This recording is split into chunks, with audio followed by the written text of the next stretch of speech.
Hi, I'm Ashley Woods. I am a news media student at the University of Alabama. I was born and raised in Delaware, Middletown, Delaware, the first state, and I came to Alabama kind of for a fresh start.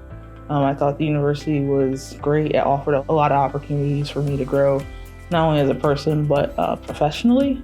And that's what initially drew me to the university. I've always had an interest in sports. I come from a very sports fandom household. I initially came down to the University of Alabama as a political science student. I knew that I could write well, and I enjoyed writing, but I never saw it as a career. And so my friends always told me, like, you like talking about sports. My mom always told me, like, you always like talking about sports. Why don't you just go into sports writing? Why don't you start a blog with your brother or something? I was like, no, I don't really want to do that. And then COVID happened, and I was kind of having an identity crisis. I was like, maybe I don't want to go into law when I grow up. And so when there's no sports going on, I decided to start a sports blog, and it kind of just spiraled into this. My trajectory is kind of interesting. I started off as a staff writer. When I applied initially for the CW, I applied accidentally for assistant sports editor. I did not want that. I just wanted a writing gig to see how this kind of went. And she hired me on as a staff reporter. And then by January of 2021, I was brought on as assistant sports editor. And in May of 2021, I became sports editor. Last year, I served as the editor-in-chief of 1956 magazine. And then this year I came back to serve as editor of the CW. So I have three favorite pieces that I've written.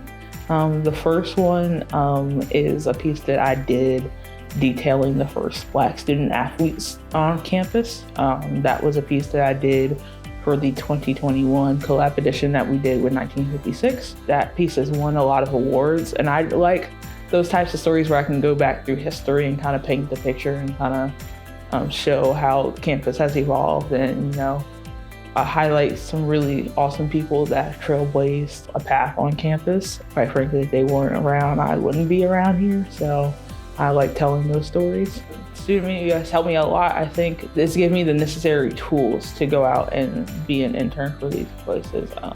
A lot of the stuff that you learn in the classroom gets applied at the CW, and then I can apply what my real life experience with the CW to these internships. I've learned a lot about how to write, how to handle ethical issues through the CW, and that's helped me tremendously in searching internships.